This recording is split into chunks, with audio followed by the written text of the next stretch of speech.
Hey everyone, welcome back to my channel. Today I will be answering questions from my I751 video. So I have compiled few questions here, common questions from my previous videos, and I will try my best to answer these questions. I hope that this video will be helpful for those who are about to file their I-751 petition to remove conditions on residence application.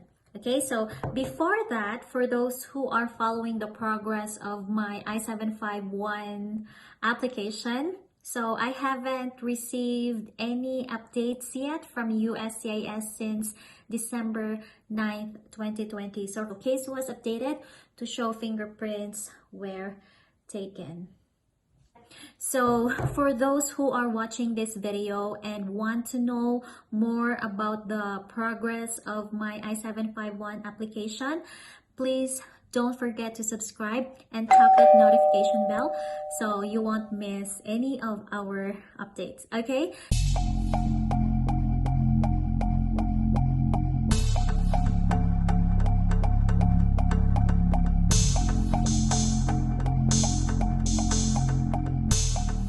So, first question, where I have to file, address please. So as per USCIS website, direct filing for I-751 petition to remove conditions. Here, you can see the addresses where you can file your I-751 application. So if you opt to send your I-751 application via USPS, then send your application to USCIS, P.O. Box 21200, Phoenix, Arizona 85036.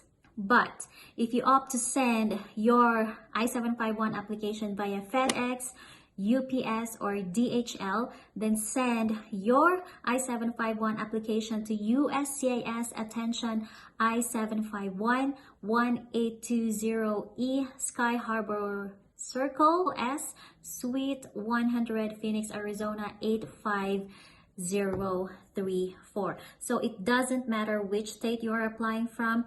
These two addresses, these are the only addresses that are mentioned in their website where you can file your I-751 application. So next question, what is the form of G1145? You just glossed over that. So G1145, this is e-notification of application petition acceptance. So this is just a one-page form only. So all you have to do is put your last name, first name, middle name, email address, and your telephone number here. Use this form to request an electronic notification, e-notification, when U.S. Citizenship and Immigration Services accepts your immigration application. So guys, this form, this is just optional. If you want to include this together with your I-751 application, that's okay.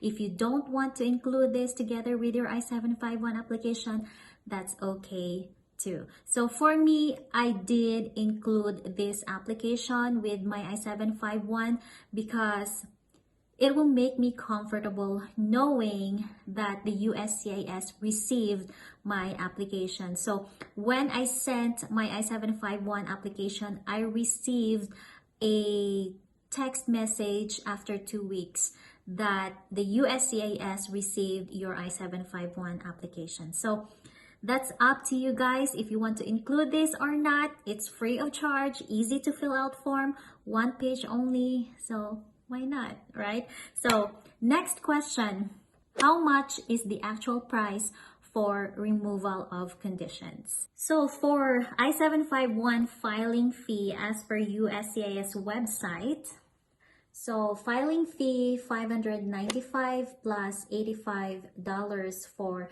biometrics fee. So guys, I'm just going to leave the link in the description box for your reference. But before filing your application, please check the USCIS website first because fees may change without prior notice. Okay, next question, do I have to pay separately $585 and $85 or $680? Not separately. You can pay the total amount of $680. You can pay with your cashier's check, personal check, money order, or pay by credit card. I'm just going to leave also the link in the description box, okay? Next, when is the right time to send the form? So based on I-751 instructions, when should I file form I-751?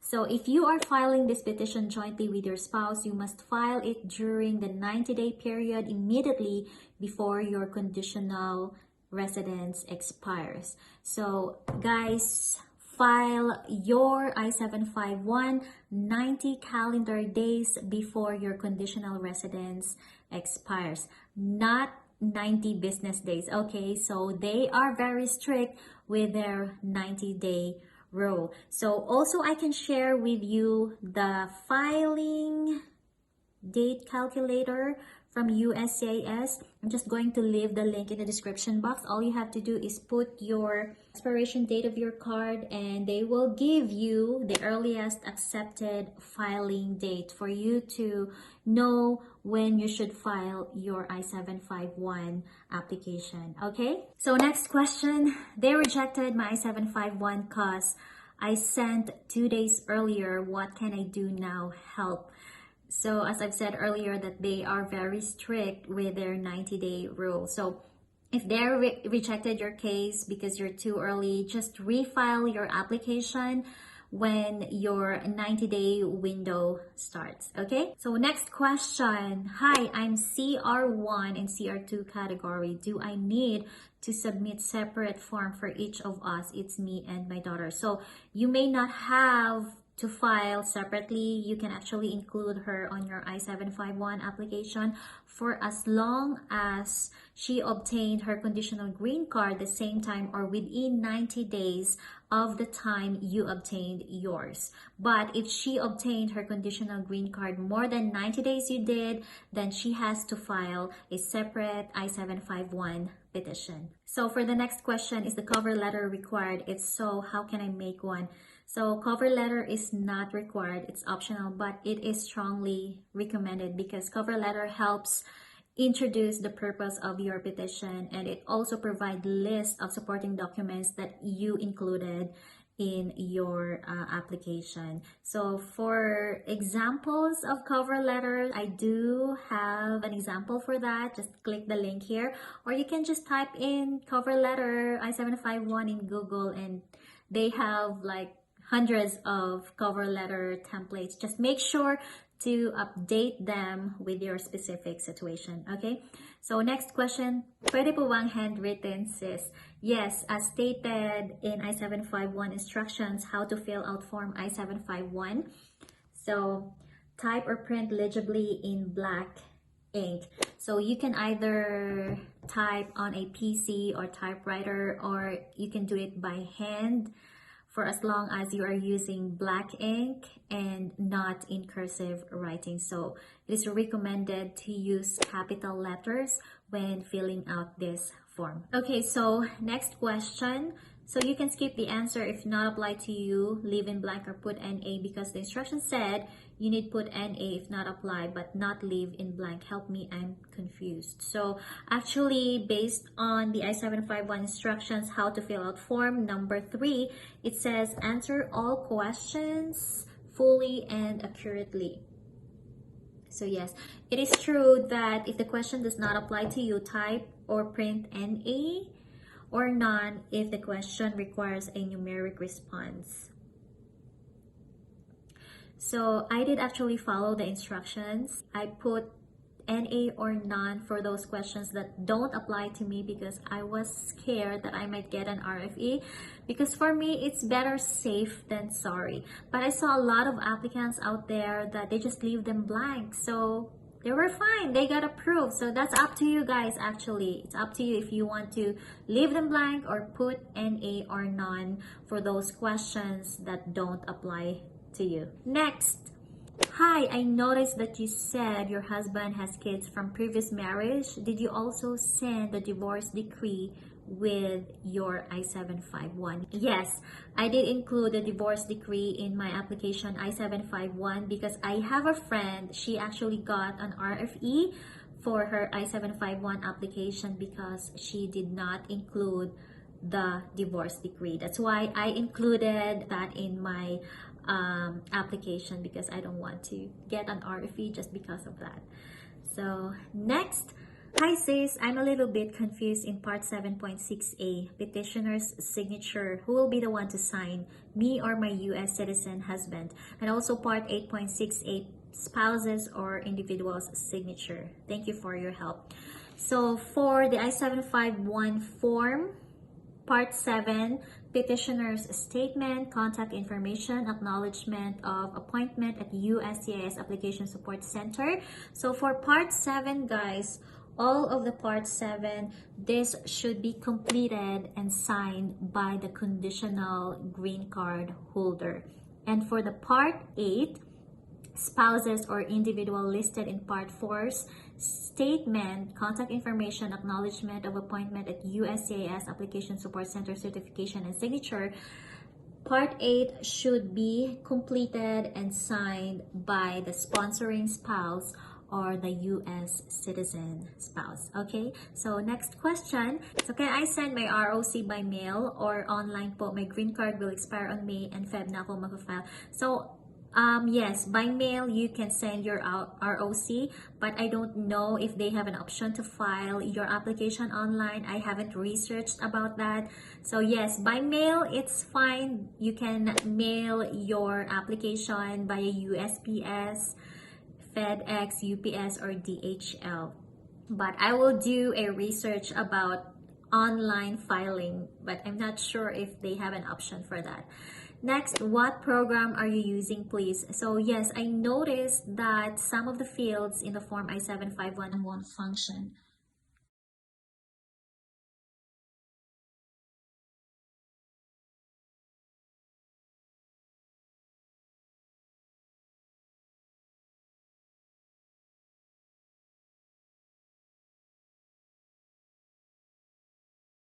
So I'm actually using Preview to edit PDF of Mac OS. I'm just gonna show you guys how I did my form.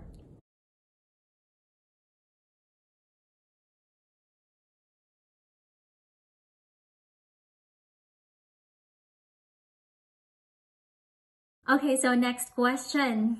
Hello sis, mo ask ko if na kay idea if nabagi hapon interview sis ang kaning for 10-year GC. So some applicants do have an interview and some don't. It depends if your documentary evidence of bona fide marriage in good faith is strong, then maybe they won't ask for an interview. So next question. Hi, did you have to submit 2 passport pictures and fingerprints, or did the USCIS take your photos or fingerprints? Thanks. No, I did not. I did not submit 2 passport pictures and fingerprint cards. Based on I-751 instructions, page 5, you are only required to submit 2 passport style photos or fingerprint cards if you reside overseas pursuant to military or government orders. Yes, so if you're filing your form I-751 within United States, then you don't have to worry these, because the biometrics fee that you paid along with your I-751 application, that is for your photography and fingerprinting, which are to be taken at ASC or Application Support Center. Next, do you need to be notarized for sworn affidavit letters? By the way, thank you for sharing. No, I don't think you have to notarize the sworn affidavits. Based on the instructions I-751, page 6, affidavits sworn to or affirmed by at least 2 people who have known both of you since your conditional residence was granted and have personal knowledge of your marriage and relationship. All you have to include is the information regarding the person making the affidavit, his or her full name and address, date and place of birth, relationship to you or your spouse, if any, and full information and complete details explaining how the person acquired his or her knowledge.